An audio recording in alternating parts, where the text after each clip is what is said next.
welcome back to another video. This really popped when I saw it. That to me is a monster increase. Again, this book got hot. This book is ready to go higher. So let's jump right into it. We are back today with another statue review from Diamond Select Toys. Without further ado, let's get into the review.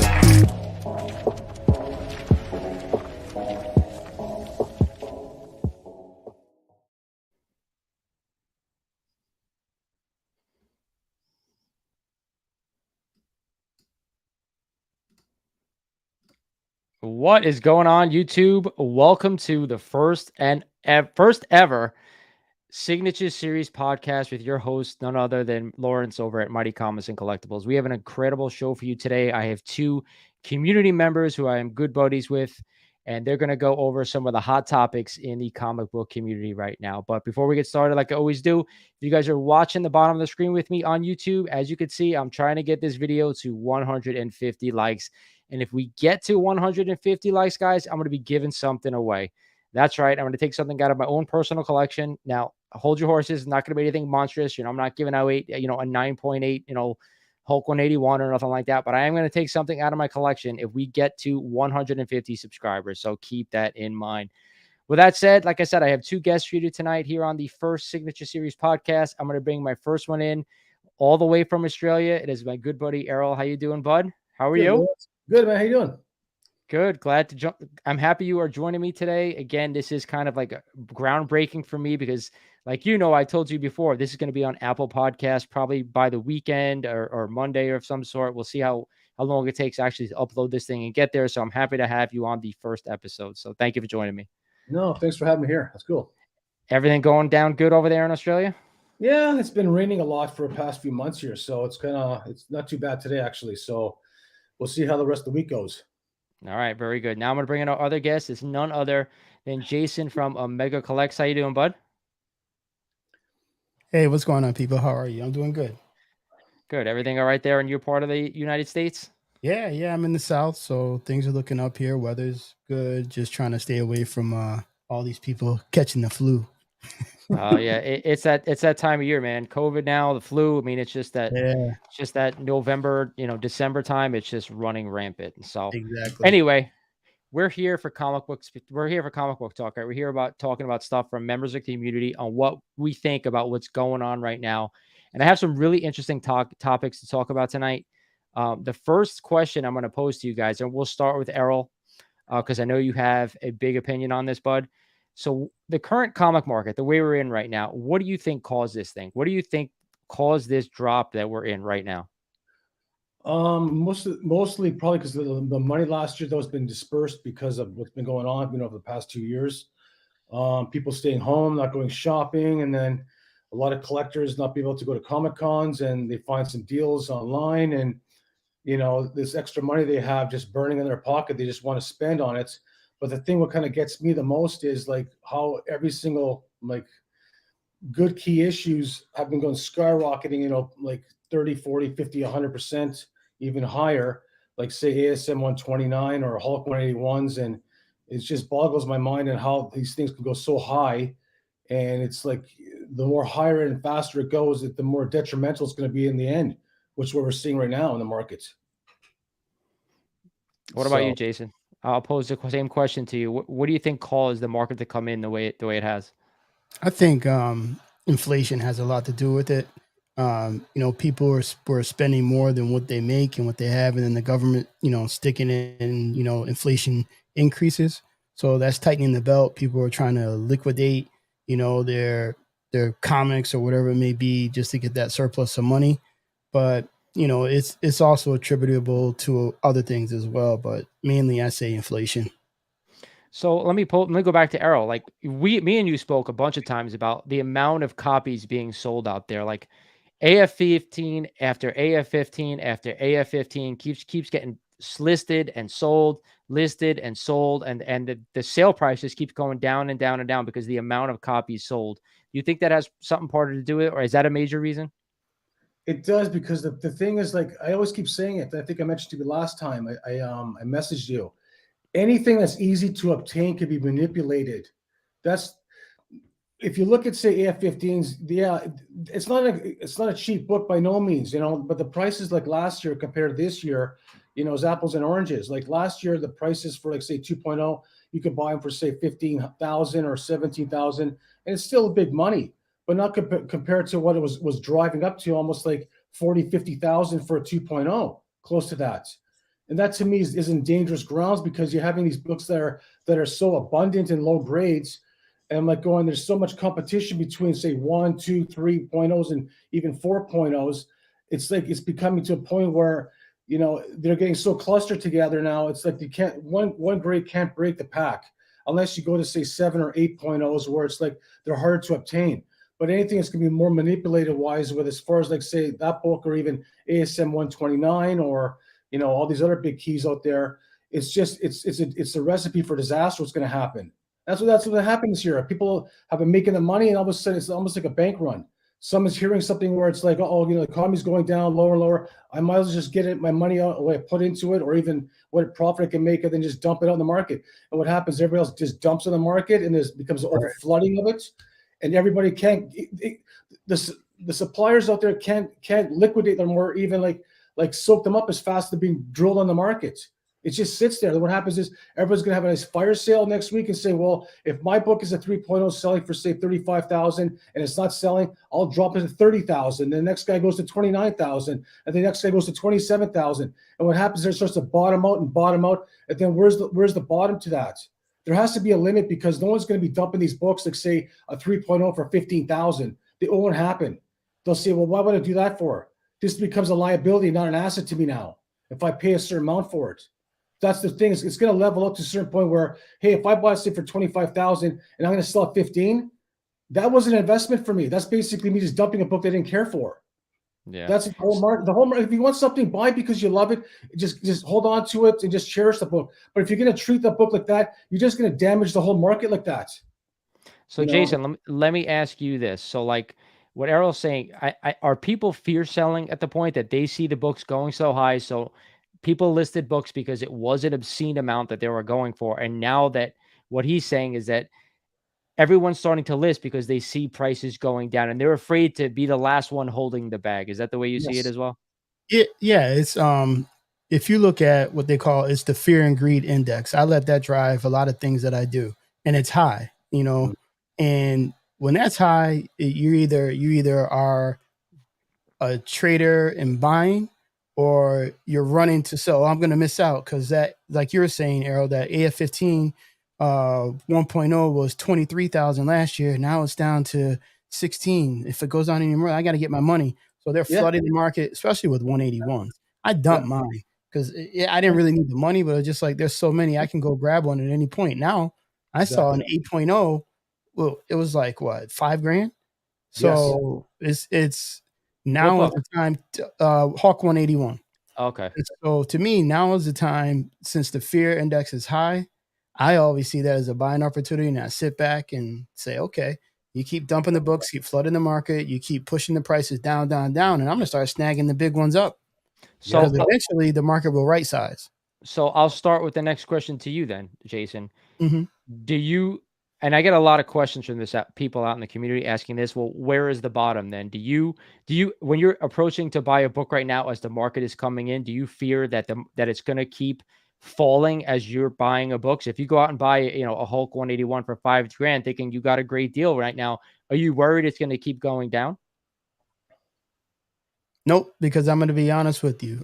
Personally, I'm an investor first and foremost, then a collector. I keep the stuff that I really, really like and want. So me buying a Hawk 181, for example, for $5,000, I know that eventually, and I'm going to hold her. So I'm going to hold it until I realize profit from my investment. Then I may sell it or I might keep it. It's my personal preference if I like the book or not. But that's where, like I said, your mindset has to shift in this current market. Is you have to have in my opinion, the trader mentality to say, okay, I got to treat these comics as if I was trading stocks or Bitcoin. And I got to look at the market. I got to see where things are going, where they were. And I have to, in essence, know when to get in, get out. To me, it's buy on red, sell on green. Yeah. Oh, so Errol, I'm going to take that and I'm going to go to you and say, I know you just sold a few books to buy another book. So my question to you is the same question. Do you see it the same way? I know you're a collector. You have a love of a passion for the stuff that you buy. Yeah. But as a collector, do you see it the same way? You're not afraid to buy at a certain price because you know you're a long-term holder? Well, yeah, I'm a long-term holder for the books that I want. Like, I don't buy things I don't want. Like, that's the mentality where you see these shows on TV, these speculators, you want to call them. They look at the shows, like say Avengers, West Coast 45. You see the White Vision. Everyone's jumping on that book now. I said, well, last year everyone jumped off it because the thing was dead in the water. Now all of a sudden there's some news spike going on, and everyone's driving the book up again. It to me wise, it's like a no-brainer. I go, stupid is as stupid does. If you know what something happened in the past is contributing to it, and you're gonna fall for it over again, I said, why did you even buy in the first place for? If you're gonna buy a book, just hold the book and just and just keep it in your collection and just love the book because you want the book. Not I can go out there and buy something as a so-called investment. A lot of books are investments out there when they're high price. But when something is, like I said, something's easy to obtain, like say ASM 252 or ASM 300, those books are dimes of dozens. Like every day you can find them, no matter what it is. Those books can be manipulated up and down. One guy will pay high, and all of a sudden, one guy looks at him saying, "Well, this book is going high. Oh my God, I gotta jump in. I gotta jump in," and it starts going higher and higher and higher. And then all of a sudden, the guy who buys it at first starts to dump it out now because he says, "Listen, now I can make some money out of it." These are not the guys that I want to hold it because they can always get them the next day. But if you're going to buy a book that's really, really expensive, those are hard to manipulate because they're too much money to go into the market as far as a risk factor. If you're going to buy $100,000 book, you can't manipulate that. It's impossible. Right. Mm-hmm. So I see it as like, I agree with you. Go ahead. I'm sorry. No, good. No, I agree with you. And you have your separations of people. See, investor, for me, I invest in what I like. So therefore I don't have that buyer's remorse is what they call it, and regret what I did. But then you have people who follow, oh, I got this, we'll keep it the comics. I got this foil variant is coming out. Or I got to get AF, what is it? Amazing Fantasy 15, or I got to get the Spider-Man 252. But when you do your research, for an example, Secret Wars #1, right? Everyone's after that book, the newsstand. The rare of the book that people don't talk about, if you wanted to buy that book and if you like it and you want to invest in it, is the Canadian variant. That's more rare than anything. Yeah. And so people follow what it's just human nature. People follow. You tell people what they want to do. It's just that old trickery. And it's there's a thing, if you look at the ASM 252, right? There's like, okay, the regular edition, you have a 9.9 on there, which obviously is the top of the market. Now you have the one that's basically 9.8, which are, there's so many out there. It's a great book to have. And also there's the newsstand variant, right? So it's another one where it's like a 9.8 is going to go for like, say, 2,500, up and down, it's going to fluctuate. But then like you mentioned before, there's the Canadian variant. That's a 9.8. There's only like 55 or 60 copies of that 9.8. That one's a rare beast to have. That's one book is a little bit more harder to get by. Right. Unfortunately, I actually have one. So I bought one, so I was lucky to actually acquire one where, the opportunity was there. I grabbed it because I know they're harder to find. The 9.8s, regular edition, even newsstands, I can find them all day long. It doesn't matter. So we're dropping a lot of knowledge on the community tonight. As you can see, Errol is pulling out facts and numbers and print counts and all that stuff. So not print count, but actually counts that are actually on the census and stuff like that. So make sure you're watching, or listening to this on the podcast because you're not getting any type of information otherwise. So, all right, guys. So I have one other thing I want to add to both your comments. So I agree with 100% on both of you, but the one thing I'll add is that the time we're in, the market we're in, right? A couple years ago, and this, when I first got back into collecting a couple of years back, like 3-4 years ago, I was able to buy books that I knew were minor keys, knowing that, hey, this is where the market's going. I could buy and possibly, trade some of these books later on, about 1.5 to 2 years later, knowing they were going to go higher. So it all depends, I think, on the market that you're in. And that market that we're in about 3-4 years ago, you could have done what I just said. But now that the market we're in, you really have to be in comics that you want to own. If you're an investor, you have to be a long-term investor. That's right. The one thing I'll add to this thing. So my next question I'm going to pose to you guys is a big one. Okay. Do you think that we're ever going to get back to the highs that we saw last year? And if so, when? Now I'll start with Errol on this one. That is that's a really tricky question, because you look at the prices that were just like X-Men, John says X-Men 9.8. That book was under 10,000 for ages, right? It sat there and nobody really cared for it. And then all of a sudden it skyrockets to 18, 20, 30,000, 40,000. Where do we see it go? Almost over 50,000.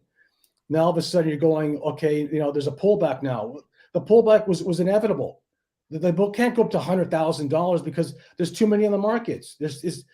Unless you really want it that bad, that's fine. But it's not a rare book to have. Like I love that book. I bought that book when it was a 9.4 back in 2012 for $1,000 because I wanted it. It's a nice book. It's nice high grade. It wasn't because of, I think this book's going to reach 50,000 next 10 years from now. I don't know how the market's going to dictate in the next 5 years or even tomorrow. Have no idea.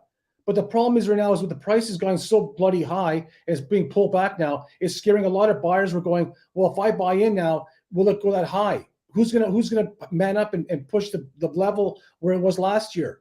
Like everyone's gonna be panicking, saying, well, who's gonna do that?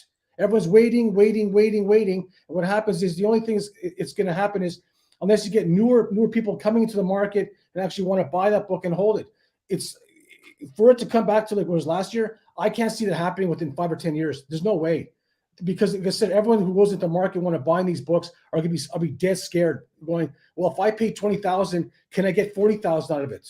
Well, it all depends on how bad the next person behind you wants that book. But like I said, the book is not rare enough. They're not going to care for it.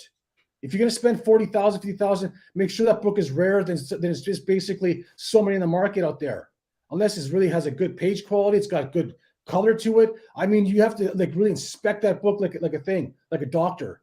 I know you want to buy that book because, like I said, all grades are not the same. That's what dictates how a book's going to sell. But if I said that the book is going to be basically like a dime a dozen out there, and there's like 150, 200 copies of 9.8 Giant Says X-Men 1s out there, I'm not touching it. I don't care for it because it's not an investment for me. If I want an investment, I'll get a Detective 20. I'll get a Detective 31. That first Batman with the cover, that's an investment book. If these people want to really put money to something that's tangible, that's going to actually grow in value, you got to really pull your wallet out and get these bigger books. These other ones, there's too much manipulation going on where it's like if you don't get in the market and then sell it, it's almost too much work at it. I got to wait till this goes, this much, and then sell it. It's just too much work. Look for something more tangible. Errol's fired up, man. He's ready to go. Yeah, I like that. Yeah. So Jason, I'm going to ask you, do you ever think we get back to the highs? And if so, how long do you think it's going to take? I think we will. I think it's, again, I'm going to tell everyone, put on your trader's hat. Think like a trader. I think it's going to gradually, we're in a bear market. We're going to stay in a bear market due to inflation. And if you watch the news, everything else that happens in governments and politics. So I think over the course of the next 3 to 4 years, we will start to see a normalization. And then we'll probably get into that bull market where things and prices of stocks, and et cetera, and comics will start reaching that high point again. But right now, I kind of agree. You can't be afraid to buy if you don't have the money to buy. You can't buy. People can't use credit because inflation rates are high. So people are stuck. And it's like the fear of missing out. What do I do? Do I bite the right hand so I can take the left hand and get what I want? And that's why I think maybe over the next 3 to 4 years, we'll start seeing a turnaround. But there's always a bright side to things. I think is a great time to look at diversify and don't buy you got to know what you like. So don't go, I need to get a Journey into Mystery 83 because that's what I got to have. And that book really, you can get a good 2.0 for about $5,000 now.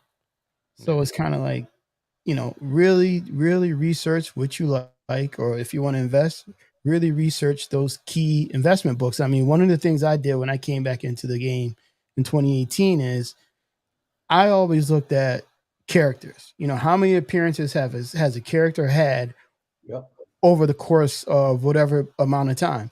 And to me, if a character had over 100 appearances, that's a character you need to look at to see what's going on and see what Marvel has planned. And I'm telling you, when I came back in the game, there's a YouTuber, also an Instagram guy, that when I got back in, I was shooting him gems, bam, bam, bam, and every gem I shot him, it was money or right on. So that's the matrix I use, and it's tough out here, and it's going to get tougher. But for guys who are ready to buy like us, those rare books, they'll be there, and they won't really get hit that much, but they'll be there. You either swim with the sharks or get eaten by it. That's the way I look at it. Right, exactly. If you buy like I say, if you buy all these books, like I said, the characters out there, it's not a brainer. Like the thing is, like if you look at books, like say Spider-Man books, that book is going to be popular from now until another 50 years from now. Those books out there, the main key issues, those are always going to have substantial investment value to it, no matter how you look at it. All the ones from Ditko to Ramita, those classic issues that you have out there, everyone's always gonna fall in love with those books because of how the stories were and even the artwork. It's a no-brainer. But when you have all these like, I hate saying it, but these modern books I see nowadays, they're just wasted money. If you want to have it, put in your collection, not spend too much, just that's fine. But don't start going on and start buying this variant book of this and this and that when there's like 5,000 of them out there, and it's just, and then you get angry because you don't make money out of it, Bill, because you look at the wrong pool.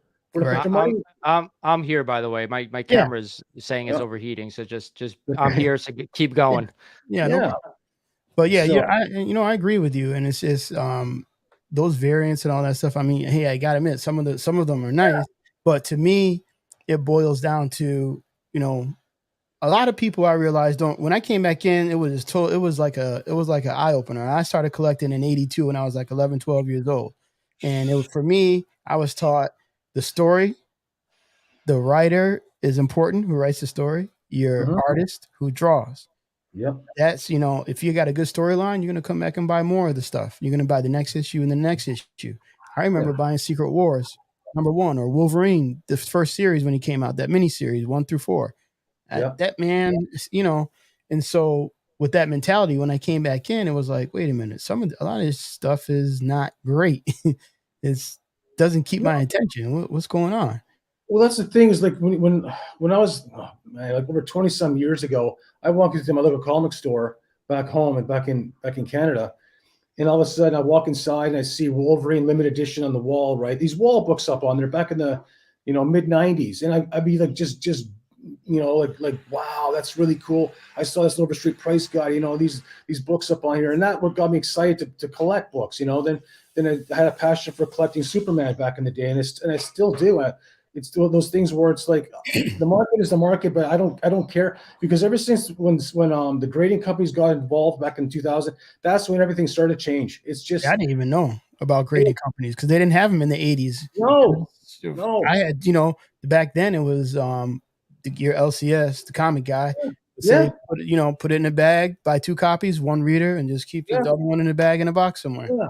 Now you get people going to the store saying, "Wait a second, the price on that wall there. Hold a second, I gotta make sure that price has gone up in here." Okay, wait, hold on a second. The market's gone up now here, and the poor guy will go, "Well, wait a second, that's for $10. Well, the market's gone up about $50 here, so now I got to sell for $800. Okay, so you see the math, and but see, you make a valid point. You make a valid point. And one of the things that I realized quick, because I started buying stuff thinking, I got to catch up. There's nothing to catch up to. So behind me, I got an omnibus. They didn't have those, when I started collecting. Okay, I can get I can get series, and okay, cool. Yeah. And eventually what people have to start realizing, and I think someday they will, if they're buying these variant covers, that's great. But then that leads you into that over here, comic art. That's right. Now that's where I shifted my focus. If you want something to invest in that will return, give you a return on your investment over 5, 10, 15, 20 years, or maybe immediately, learn that. And there's only one, not 500,000 of them. There you go. There's only one copy. And so you'd be smart. Yeah. And that's the road I'm going down now. I pick up, a book here or there, but again, it's got to be a book to me that I like, that has a good storyline.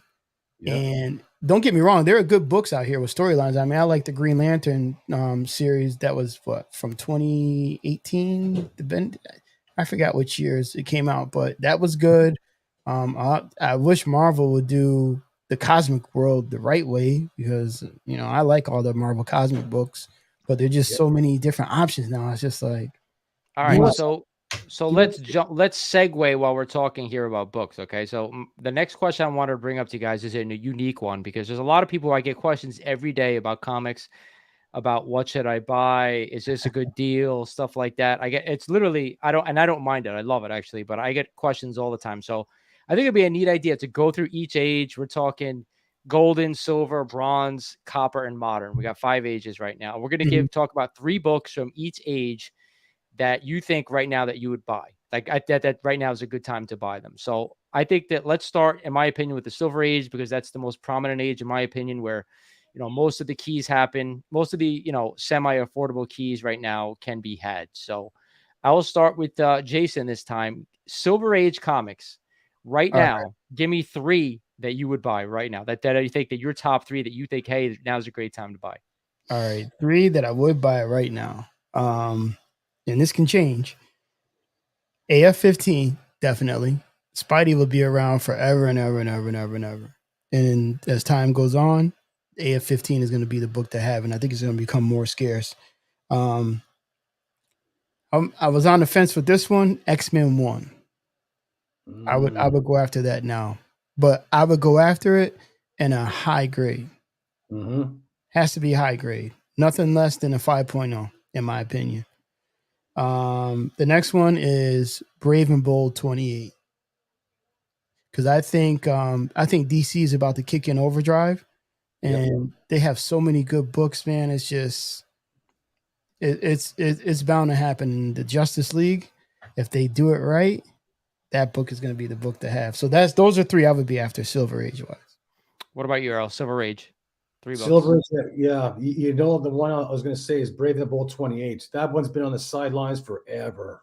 And I'm like, that's a great book. Even a mid grade, you can get that book for under $5,000. And that book to me is like, it's one of the best Silver Age books next to Showcase 4 by far. AF-15 is one book. Yeah, that's always going to be the top dog in any Silver Age collection or even on the market. But when it comes to these other ones, it just, you just can't, dispute them with not being, the historic events to them. Right. Avengers 1 is fine, but Brave and the Bold 28, that was the first superhero team next to Justice Society of America. Avengers was a copycat of Brave and the Bold 28, when basically, Lieberman wanted to basically just say, we need to get a superhero team. We have to get this one because Brave and the Bold 28 was so selling high. Well, that's for a reason, because DC was smart at the time. And then for Silver Age books, I pick up probably, we smart pick up is Batman 181, First Poison Ivy. When she comes out, I swear they're gonna have her with Harley Quinn. You mark my word, it's gonna happen. When those two be put together in a movie, you want to see that book skyrocket as beautiful as the cover is. We just wait until it happens, because it will happen eventually. It's inevitable.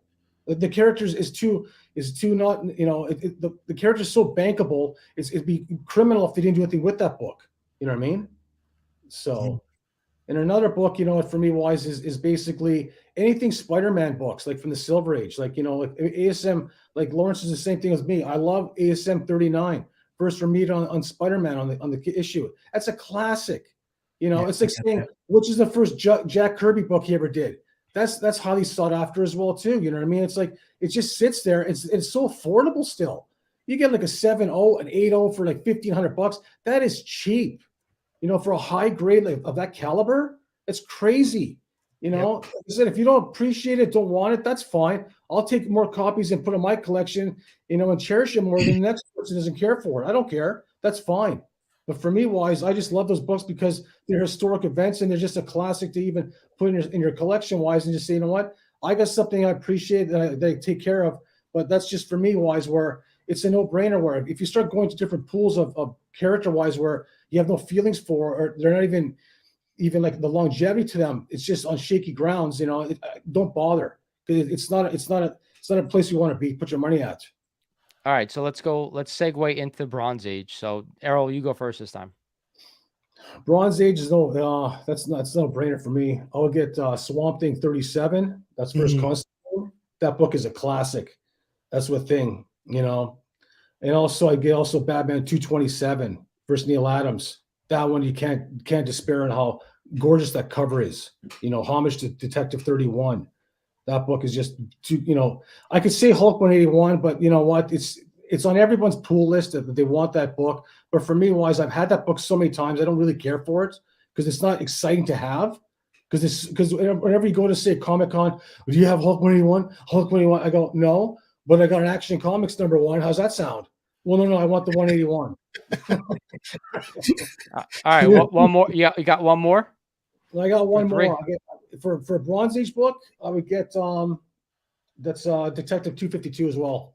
Okay, that's another classic deal. Yeah. All right, Jason, give me your 3.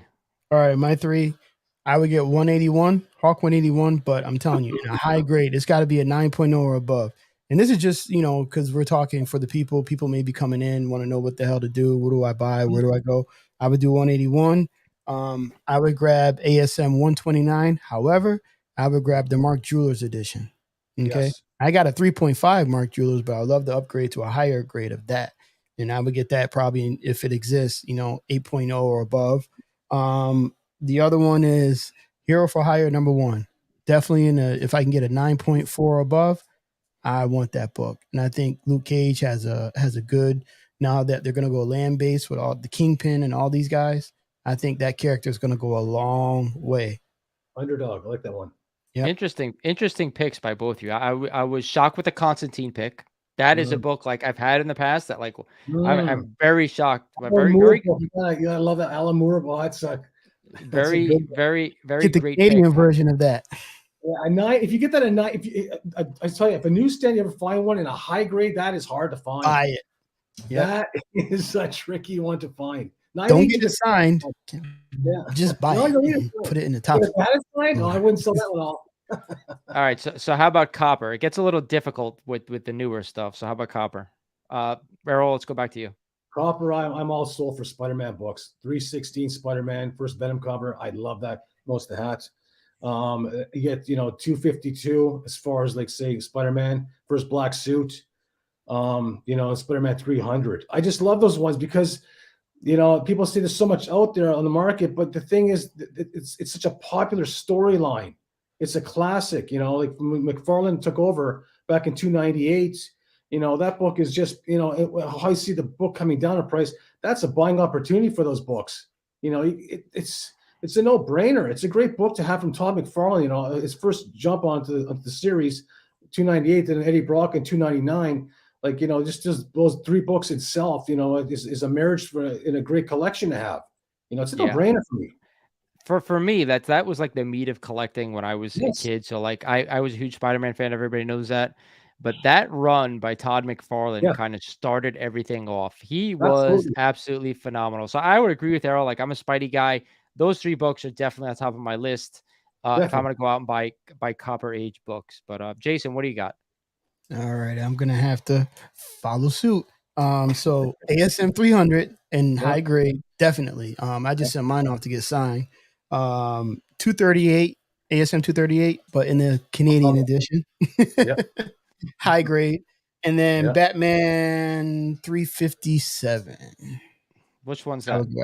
Jason Todd, first appearance. Jason Todd. Okay, that's a good book too. Again, I grew up on Batman as well, and the Death of Robin series was like something that I absolutely loved reading. Again, not books that are not worth a ton of money, but if you guys haven't read that out in the community, it was such a big moment back then, especially with the Batman movie coming out like right around that time. Like it was huge.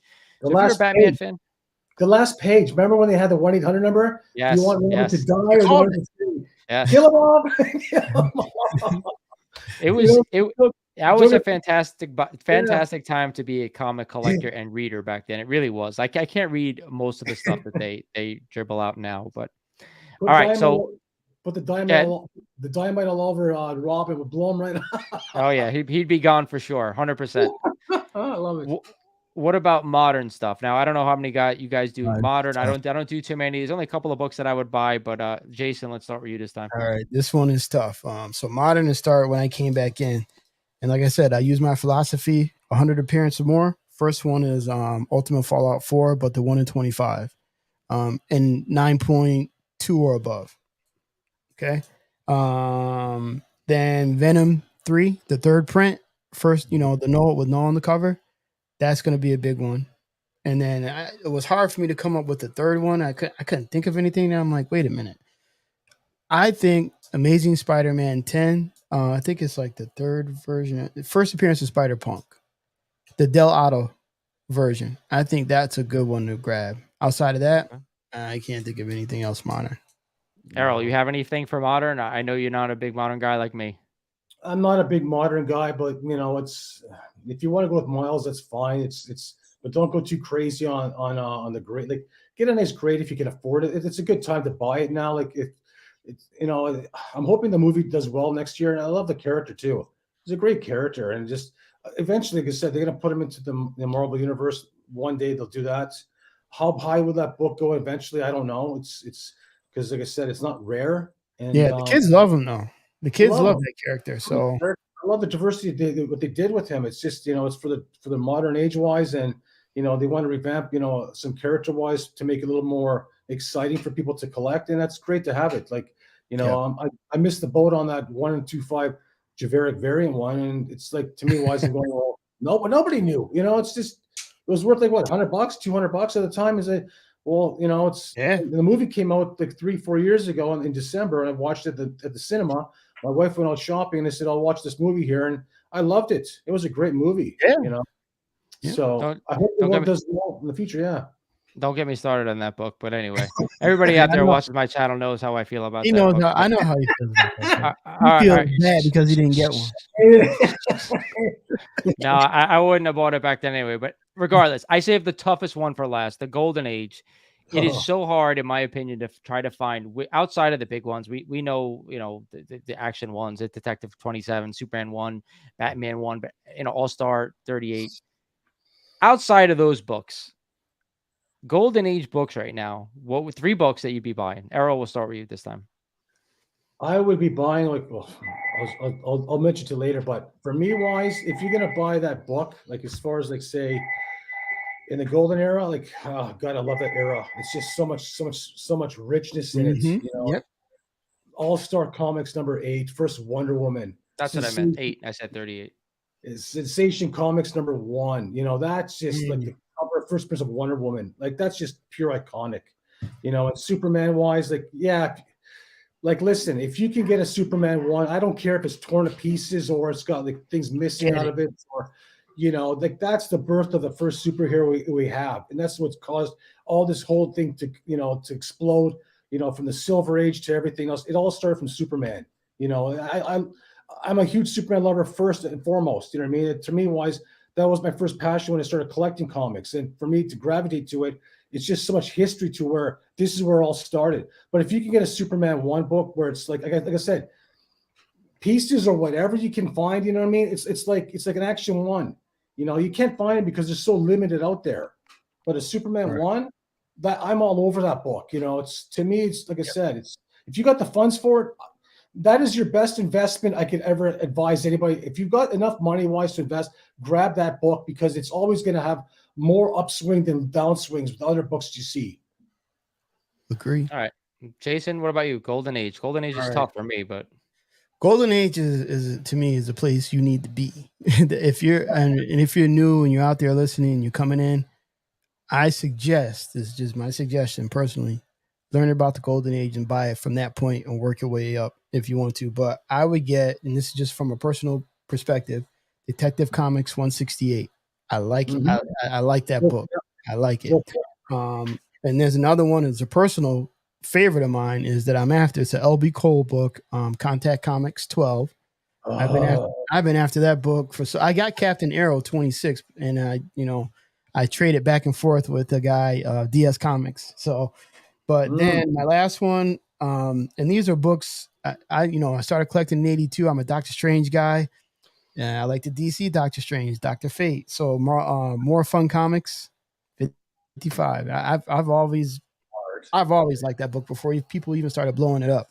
So it's becoming affordable too. All right, so I'm going to bring this up because I haven't heard anybody mention this. So what about pre-code horror? Like, I used to collect pre-code horror books when I first got back into collecting, and I got to be honest, some of the covers absolutely blow my mind. And I was a big I was a big Fangoria kid. You know, I read all the magazines. I watched a lot of horror movies, and I love this stuff. But I got to be honest, the Golden Age stuff doesn't, outside of the big keys. The big keys are where it's at in the Golden Age.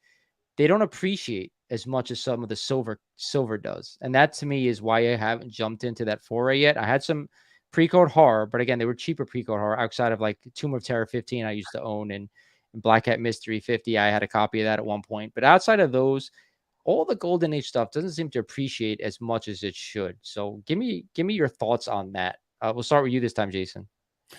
Pre-code horror. Funny you mentioned that. When I got back in 3 years ago, I was advised buy pre-code horror, flip so you can buy what you like. And the gorier the cover, the better it sells and get it graded. It's just don't buy anything under a 2.5 with pre-code horror. Make sure the cover is presentable. But there's some nice books out there that what is it? That Black Cat 50, I think it is, or whatever it is. That's a nice one to have. And then pair it with like Tomb of Terror 14? 15. I used to have both of them. I had both of those books, but like I said, I bought them, but as I'm seeing I'm seeing Silver Age Marvel explode, and these books are doing nothing. That's why I'm like, you know what? Should I be? Even though I love the cover, I love the art, and I love horror. Why am I sitting on them then if they're not doing anything? And I'm not attached. They sell. It's a certain niche that buys them, but they sell what you got to buy right. You know, and it's not that buy what you like. That's actually a true cover buy for those books. Yeah. What about you, Errol? I think with the Silver Age books with Marvel, it's gone to the point of exhaustion right now. It's gone so many years and years and years and years. It's just gone to the point where, DC's been left behind, and it's, to me, wise. It's a crime that it has, because there's so much great books in the DC, the pool. But with Marvel, everyone's jumping all over it, and it's been exhausting now. That's why you see, like I said, to put things in the interview before, minutes before.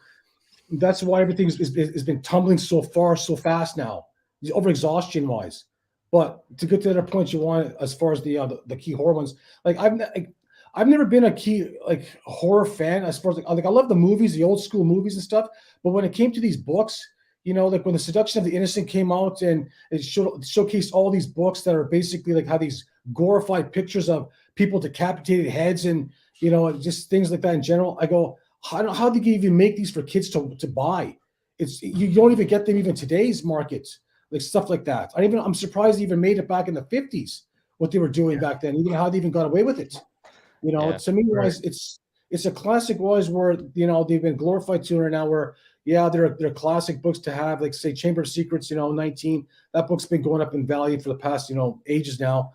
And all of a sudden, because it's a classic face with the skull and the champagne glass or martini glass, it's one of the classic ones to buy.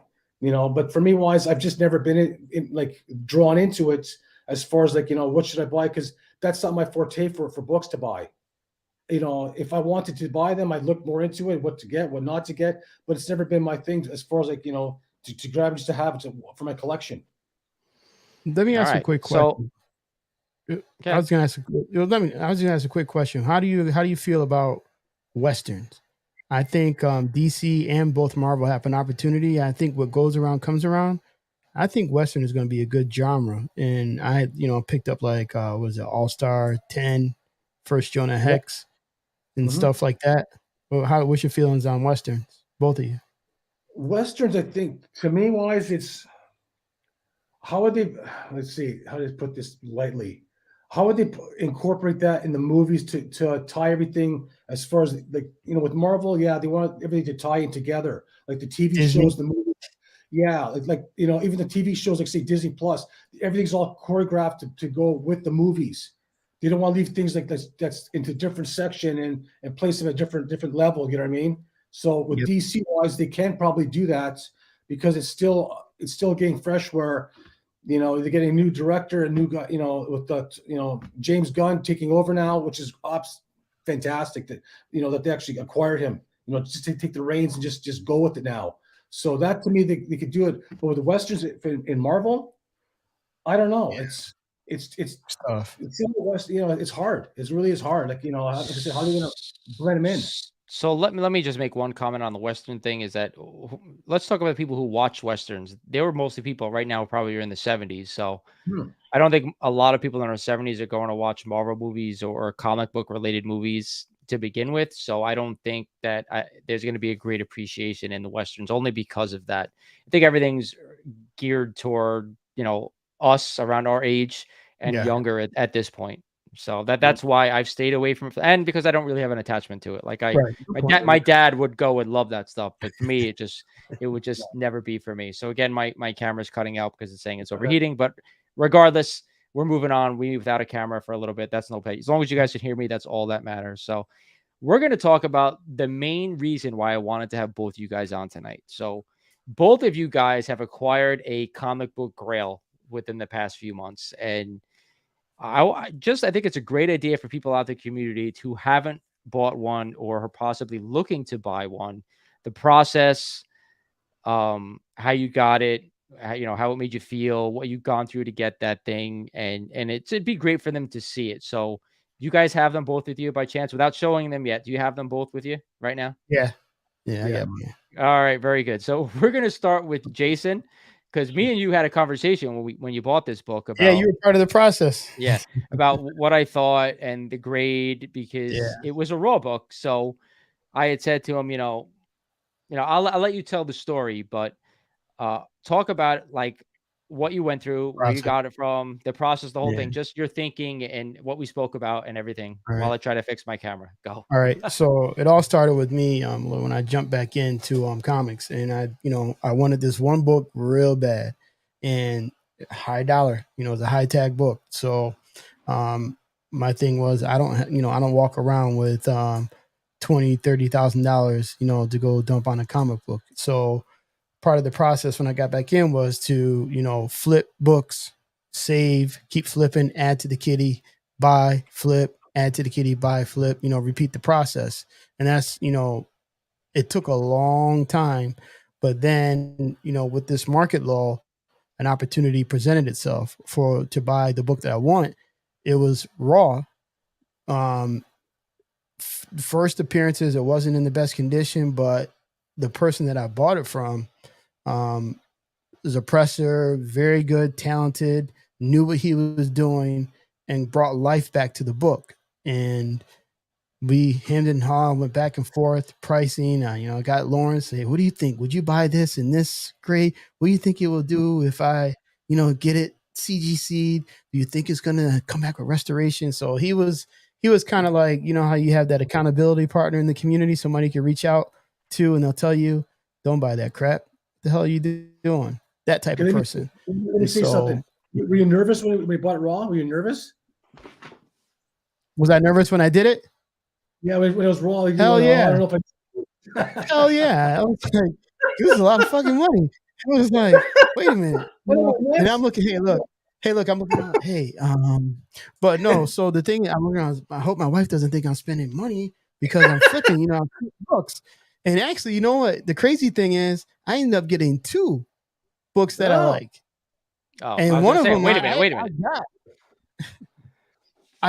but I got rid of it. I was just like, I didn't really want it. I just got it. So shit. And I got it. Wow. Okay. This is easy. It's just got easy. And so, you know, like I said, I was saying, Lawrence, you were part of this process to keep me straight and punch me in my head if I went left to go right and all that. So, So yeah. let me say the conversation that we had was great because I told him he bought the book and I was like, if you're gonna buy it, I gave him what the GPA was, and he had spoke to the guy and he said, well, this is willing, he made it. We spoke about what the max he was willing to spend on the book was, and I said, hey, if you can get it for that, I think that's a great deal. And he messaged the guy and said, would you take this? And then he's like, all right, I'll message the guy who the book was, and he ended up taking it. And I said to him, dude, do me a favor, don't grade this book. Like, this is going to be one of the few I of had these books to, that's though. ever going to be, I know, that's ever going to be raw. Don't grade it because I said to him, if you weren't going to buy it, I was going to buy it because I'm looking for another copy of Yeah. this book raw. But he did grade it anyway. But do you remember what I said the grade of the book was Yeah. You before said it it was? was, you were spot on. Actually, you said it's going to be a 1.0. I thought, 0.5, but after the guy who I bought it from, like I said, he did some magic touches to it, and I think it presents better than a 1.0, to be honest with you. That's what I said to you. I said, this book has a chance to hit a 1.5. It really I did, think so too. but it came back I to think so too. 1.0. You want to show everybody Yeah. what it is? Yeah. Okay. And I got it graded. I told you why. There's little hands that run around my house, and they will find that, and they will go, "Hey, what's Yeah, this?" All right, I ready? get it. Yeah. This is the one that took me 4 years to get. AF. Well done. Yeah. Now you tell me. Congratulations. Thank you. Now tell me, that presents better than a 1.0. It That presents absolutely. nice. It does. Nice. I didn't know. I thought it really had a chance. I definitely knew it wasn't a 0.5. The minute you said it, I'm like, there's no way. It looks too good to be a 0.5 unless something was missing. And you guys said it was, and I said it's Nope. not a 0.5. Probably a 1.0, possibly Mm. 1.5. So Yep. depends who you get to grade over there at Yeah. CGC. It's really a crapshoot. But Right. And one thing I do want to congratulations. say, thank you. And one thing I do want to say is I started a series on my channel, Omega Collects on YouTube. It's called Road to a Key. And I'm going to do the process all over again. And I'm into my second issue. And if anybody wants to jump on and follow along, I'll be your accountability partner. And we'll go on a journey and we'll pick up keys, show you how to do it. So there you go. There you have it. The one thing I will say is that the first time you buy a big book like that, it gets easier, right? The first time you do it, it's really, really nerve-wracking. It's really nerve-wracking because I just sold Tales of Suspense 39. That's another book I always wanted. I got it. I'm like, I didn't really want this. Where did you want more, though? Where did you want more? That's the question. No, what did you want more? Where did you want more? Which book? Oh, as soon as this one came in the mail. Right. I'm like, and I liked it raw. I had it in the top loader and everything. Mm-hmm. And I'm just like, okay, what's next? But I'm going to start going after what's next is what you see on the wall behind me is original art. I'm focused on that. I'm glad you brought that up because I haven't pointed out the chat yet, and I promise you guys at the end of us bringing this up, I'm going to go through the chat. But somebody just asked, sleeping, is that Venom 31 Momoko original art? And yes, it is. It's King in Black original Momoko art. It's the watercolor. It's the original cover. Pencils in watercolor. Yes, it is. All right. So Errol, now we turn to you because me and you had I would say like a couple of month conversation about this.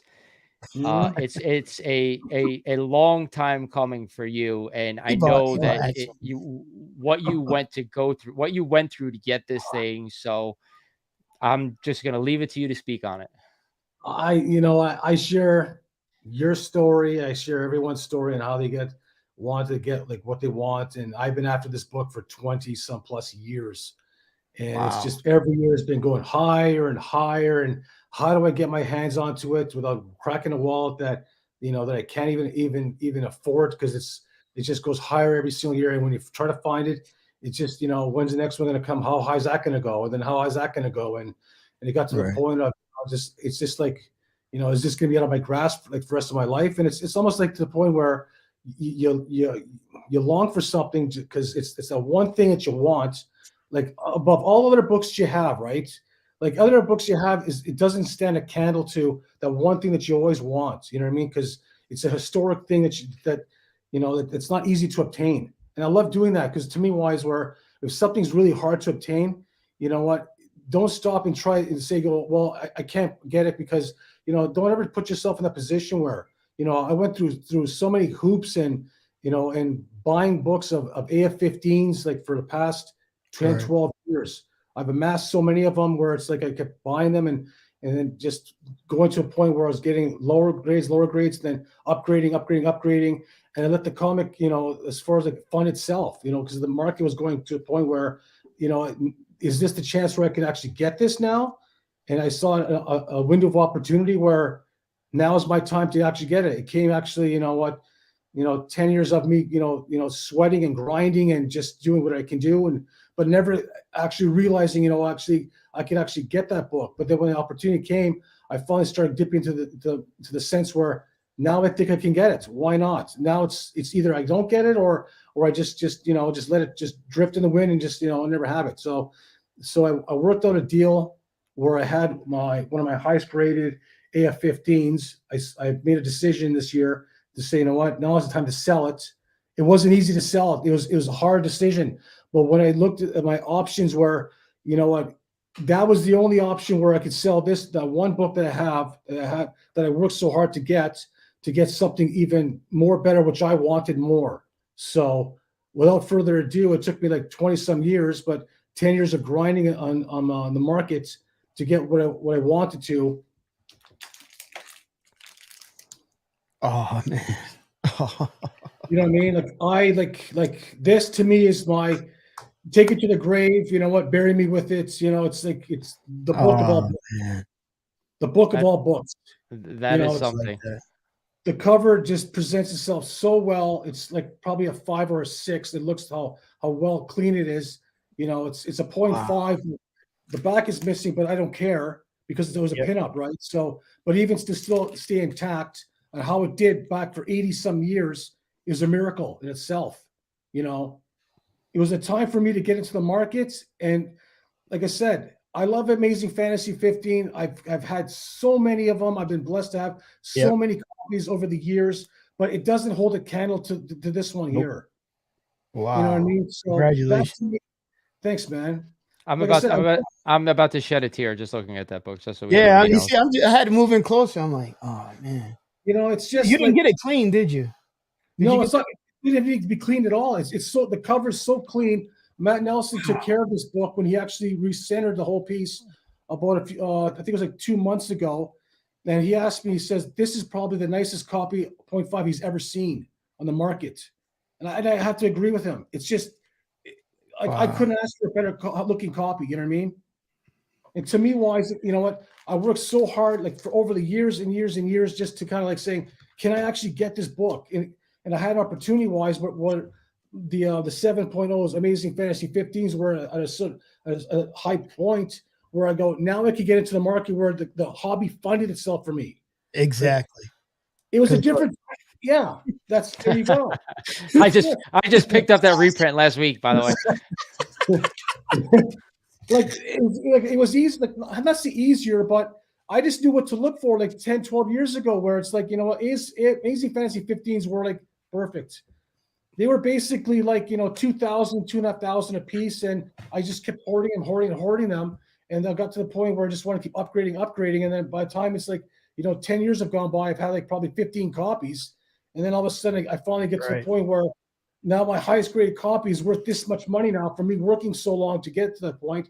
I go, now I want what I want. Now I want what I want. It's Just think Right. about something for a little bit. With the Right. shambles that DC has been in with their movies, imagine the greatest superhero of all time if they put out, and the first movie was good. It was good with Henry Cavill. It wasn't great, but it's good. If they Mhm. put out and they fix Mhm. their freaking universe, what that book is gonna do.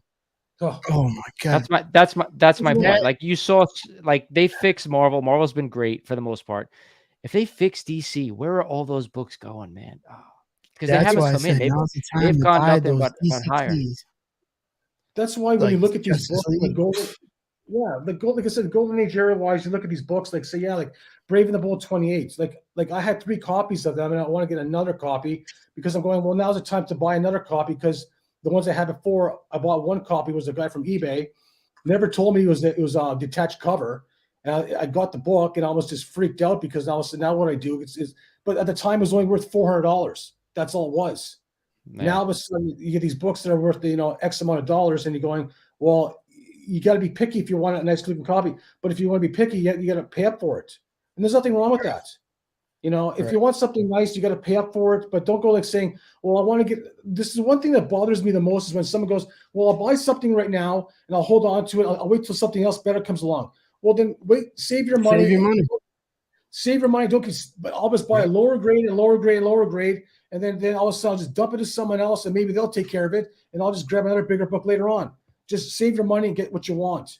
Because now you yeah. That's the thing. You see a lot of people ask me, well, how do you get grails? These two guys know how to get grails, right? They buy books, wait for them to appreciate, sell the books and buy something else, or they trade up. Like that's how you do it, guys. It's not about spending money on little books here and there and just adding them a collection. You have to be patient. And so take the money that you spend every week on back issues that don't mean anything. If they don't mean anything to you, save the money that week, put it away, and then save up to buy the bigger books, because that's how you eventually flip up to books that are more financially represented in the comic book world, right?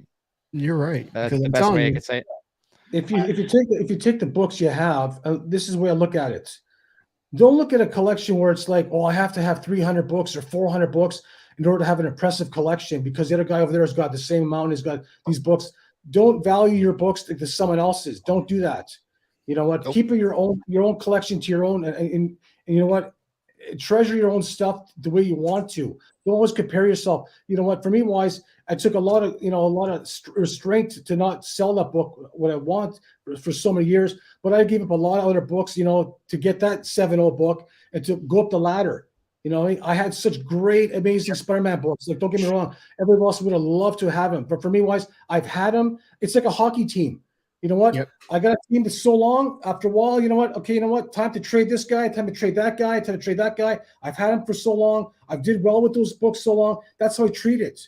I don't treat it where I'm going to hold on to this dynasty team like the Patriots and to hold on to it for 3 or 5 or 10 years. It's gonna eventually get boring for me. I'll appreciate it, but I want something to a point where if I can move them around and get something better on a higher scale, I'll do it every day of the week. I'm going to tell you, my ultimate goal is to have a PC. That's it. That's all I want. That's all I want. Yes. These 3. Yeah, exactly. That's it. Absolutely. Like, that's the grail of all grails. That's 3 books. Yes, you got 1,000 books of something else, and you have. And I like them. Yeah, that's the thing. You have those books, and someone says, "Oh, I got 1,000 books in my collection. What do you got?" Well, I got 3 little books here, but they probably won't mean nothing to you. They go, "What are they?" Oh, Detective 27, Detective 31, and a Superman 1. Oh, it's funny. Really? I went through it's funny how I got AF-15. I went through a Hawk 1. You remember that one, Lawrence? Because you said, oh, why didn't you tell me you were selling it? I went through Hawk 1, Tales of Suspense, and I trip over keys now, like FF48, all these other things. I just trip over them. It's like, okay, it's that easy. When you keep flipping, put money in the pot, buy another book, flip it, and you stay focused. Yes. Then when you get what you like, it's like, okay, what's next? And that DC world I'm telling you, it's ripe. It's ripe for the picking. You're right. That's the way I see it. I'm like, you know what? You can't. It's uncomparable. DC owns the golden age by far. It's by far. Like I said, if you have money to invest, like look at Lawrence's wall. Yeah. Go ahead. If Lawrence took all his books, look at Lawrence's wall. That's what you want too. If that was me, I'm just me. If that was me, if I had all those books on the wall there, I consolidate them and just grab that one juicy book.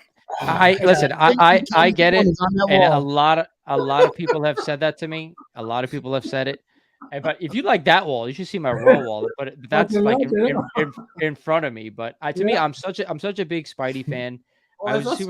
That's cool. So like for me, like having multiple Spideys, I have graded Spideys and I have raw Spideys. So like, how's this sound, Lawrence? I got a question for you though. If you took all your collection, right, and someone said to you, Lawrence, your collection is worth say 400,000, right? Let's say 400,000, and an 8.0 AF-15 came your way. They say want to trade that for your books for that books. Would you do it? If it was an even swap, I would. The only reason I say that is because I could always go out and buy some of the smaller keys again. That's right. That's yes.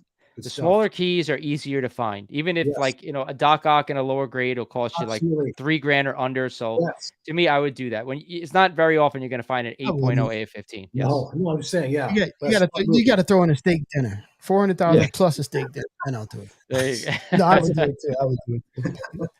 So now that we've kind of gone through like the major questions that I asked, I'm going to open it up to people out there who are listening out there for any questions you might have for the 3 of us, whether it's regarding the market, regarding comic books, regarding books you would buy, grades, anything out there is on topic. So we have maybe about 20 minutes left max. So any questions you guys have for the community, I'm going to scroll back in the chat just to go over a couple that we've kind of missed because I wanted to get through those things because they're really important. So one thing is I want to say congratulations to both of you for acquiring your biggest grails for the year, because there's nothing better as a collector than to finally have the one thing that you've always dreamed of. So congratulations to you both. Thanks. And I'm glad to be a part of it too. So talking to both of you while you were doing it makes me even happier.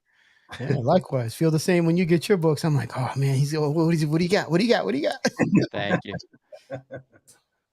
All right. So wait, I had one question here about Canadian. Okay. Do you think Canadian is more rare than Mark Jewelers? I'm gonna defer to both of you guys on this. I don't know. I think It depends on the book. yeah, it depends on the book. Okay, if it's ASM 129, it's gonna be very, very close because the Mark Jewelers, there's only a certain amount because the Mark Jewelers and the Canadian variants have almost got a similar percentage rate because with the let's put it this way, an ASM 252 has got a rate of say it's a 75-cent issue, so there's only distributed of 1 to 3% in that higher bracket next to other grades. So now you imagine this, whether it be a 129 Mark Jewelers, which are distributed to the military bases, that's extremely rare as well too, just as the Canadian variants are. So if you got a Canadian variant out there, it's like say that was thrown on the display cases somewhere at Safeways or somewhere, right, and just sat there. What are the odds to that book surviving? Back in the 80s or even the 70s, for that matter, in a 9.8? Not very many. It's almost like picking a needle in a haystack. That's the way I look at it. It's extremely rare to find those ones. I covet them more than just the regular editions because they're not easy to find, and when not easy to find, you get a higher premium for it. You can't take this higher premium and say, well, I'm just going to dump it in the market now and just get what I can get for it. That's what you don't do. Yep. I agree. All right. So how about double covers? Someone asked about ASM 252, but double covers in general. I had a guy message me about a week ago saying he found someone who had an ASM 129 double cover, which I have never heard of. An ASM 129 having a double cover. That's the guy. I think he wanted 5 figures for the book. It was raw. Wanted 5 figures for the thing. It was absolutely beautiful. I asked him, was it for sale? He's like, yeah, but he wants something crazy amount. So what do you think about double covers? Are they good buys? Was it worth paying the premium? It depends on the book, and I do think they're good buys. The only double cover I have is Venom. No, I don't have any double covers, no. But I think they're depending on the book. Yeah, they're good buys, especially if it's key. Yeah, I agree. Like I have a Mark Jewelers high grade 135 Spider-Man, the second appearance of Punisher. That one was easy to find. Like I could sell it, but I don't want to because it's not easy to find. It tops the the regular editions, but with a double cover, like that is a unicorn if you find that. Like that is like what it's gonna like. Say for instance, it's a 9.0, right? And you get a double cover like ASM 129, and a 9.0 goes for like say $3,500. Now that double cover, whether it be say 9.0 or 9.4 inside, and the outside's 9.0, I'd probably get double for it, without a question. So that brings me to the next question. How much are you willing to pay over regular value? So if we have, let's say, ASM 252, regular value is so-and-so dollars. How much more are you willing to pay for a double cover? As long as it covers a 9 in the 252, as long as it's a 9.8, yeah, I would. But if it's like say a 9.0, 9.4, I wouldn't pay double for it. There's no way because it's like I said, it's a great. It depends on the book, the scarcity, and then to put a point, the percentage point on a grade point, it's tough. Yeah, it's tough. It's tough because certain books you don't know how many are out there. You have no idea. So I used ASM 252 as an example because John brought it up. But like the ASM 129, let's say the book is an 8.0 raw and it's a double cover. An 8.0 right now. I saw one for sale for 2,500 or less right now. So what can a double cover go for? Because I've never seen one. The guy wanted 10 grand for it. No, that's crazy. I would go like 25% higher than I would do like 25% on top of. Well, imagine this. Imagine ASM 300. You got a 9.8 inside and 9.8 outside cover. Then you could probably get 10, 15,000 for it, no problem. You know what I mean? But like I said, if it's a 252 and it's got like say a 9.0 cover on the outside and it's got a 9.4 on the inside, I wouldn't pay more than say probably maybe 30-40% more. That's it. Like it's rare, sure, but it's not gonna be like say worth 100% more than market value. That I wouldn't do. I see one ASM was it double cover. One I saw. That was like ages ago. And that's right. How he sold it, who he sold it to, I have no idea. But the guy who sold it, God bless him and good for him. Even the book I saw was ASM was it 361? Is it the first Carnage? Yeah. When I saw that had the 6 or 7 covers, that was crazy. I go, that book went for high premium because you don't see 6 covers or a Yeah. quadruple. Something nuts it was like that. That's a rare thing to ever see. All right, so Flexopotamus, great name by the way. Do you guys think the future of superheroes in general might just be in the decline, despite the movies caused maybe an aberration that can only happen once? So, do you think the superheroes are in decline in general? No, No, no. no, they'll be with us for a day of time because, like I said, the dawn of these superheroes were born 80 plus years ago with Superman. You know, it's a pop culture phenom. You go to a Comic Con today, they're massive, bigger than ever than it was 10 years ago. You know, the comic book, as far as like the superheroes, like people dress up in superheroes. What are they going to dress up in? You know, like what, Big Bird? They're going to dress up as Oscar the Grouch. You know what I mean? They go to these Comic Cons like Harley Quinn. I see a lot of times out there. You know, they go into Star Wars outfits and stuff. You know, where do they think all this stuff came from? It's going to Yeah. go on. It's I going to get think passed on. all right. And I Yeah. think it ties back into the writer. You got to let the writer write good stories and not just throw crap out there because Yeah. it's all stimulant. You stimulate your mind when you Yes. read, then you're like, okay, I'm hungry for the next one. I'm hungry for the next one. Then that causes Yes. imagination part of your human brain. You imagine. Because I Yeah. used to imagine growing up in New York, I was Spider-Man. That was Well, it. these characters you look at nowadays, they're basically they're money that's untapped if you have them just sitting on a shelf. You know what I mean? There's no movie or studio companies just gonna sit on a title and say, well, you know, can we make money off this? Well, of course you can make money off this. Can you imagine if they start making money from Spider-Man? What's going to happen then? You know, the revenues goes right down the toilet. The books are going to start going down. You know what I mean? Because people want to see what they want to see. You know, it's a revenue out there. It's a dead market if you don't do nothing with it. The Same one thing. the one the one thing that I'll bring to everybody's attention is, and the thing that made me kind of fear where everything was going, is that Marvel, especially, they've gone through their major superhero phase. Like, they've used Mhm. their major superheroes already.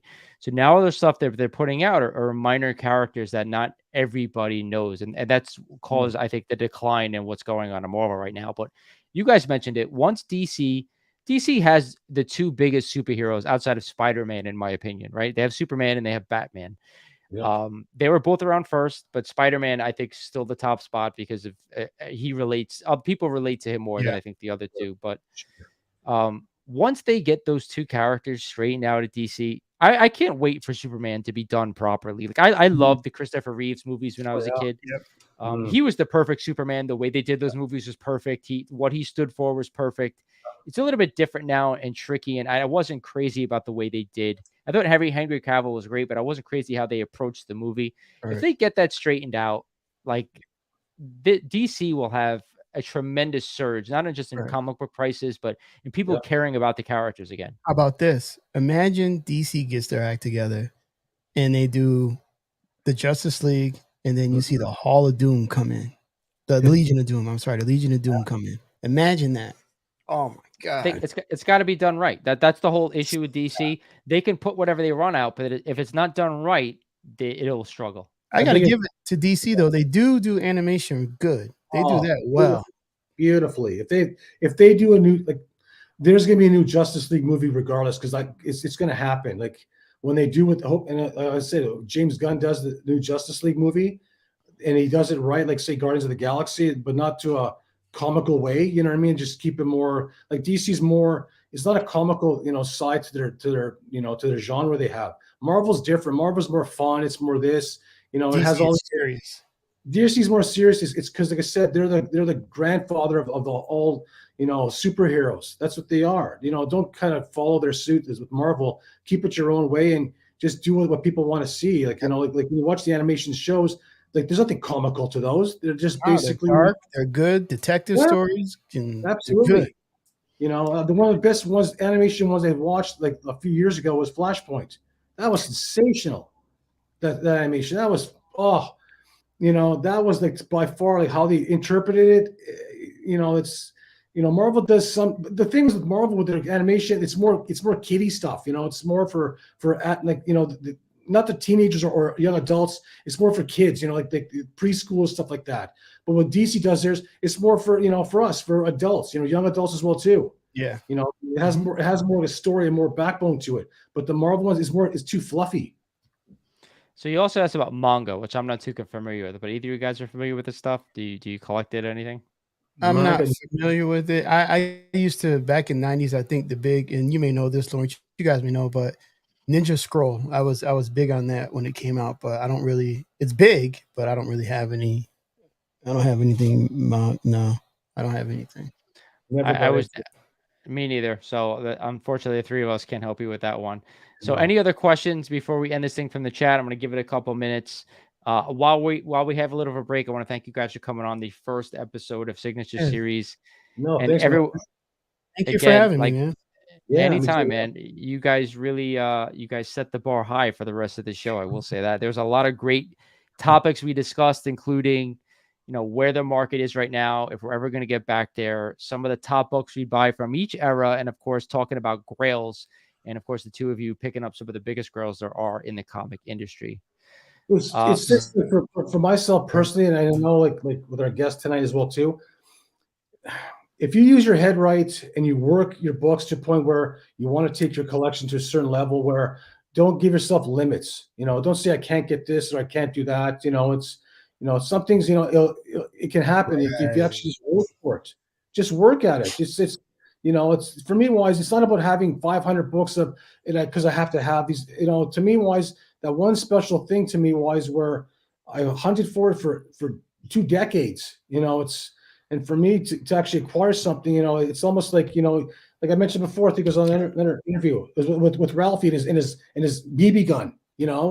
He wanted that one present of all presents, and I can relate to that because when you get that one present, you want to sleep with it. You want to take it to school. You want you want to show off. You see, this is what I cherish. It's not I don't want to cherish 5,000 books in my collection. Lord knows it's going to stay in a box all day long, and you can't appreciate it. That's the thing. Right. Agreed. That's why I display all my shit, so I can just kind of look at it. Yeah. And that's all why right, I guys. started the series Road to a Key. So just jump on my YouTube channel, Omega Collects, and I'll watch me go get another key. And it's simple. There's no gimmicks or tricks. Just flip. So make sure if you're on Instagram, make sure you're following both these guys at Erol Molnar and at Omega Collects, and of course Jason's YouTube channel Omega Collects as well. So again, thank you guys for joining me. Again, if you guys are listening out there on the podcast, I'm going to try to do this every couple of weeks. If you're on YouTube, just click that subscribe button, tap that like button. You guys know it is. Turn on the notification bell. And thank you both of you guys for joining me tonight. I really appreciate it. Thank you, my friend. All right. Have a great night, guys.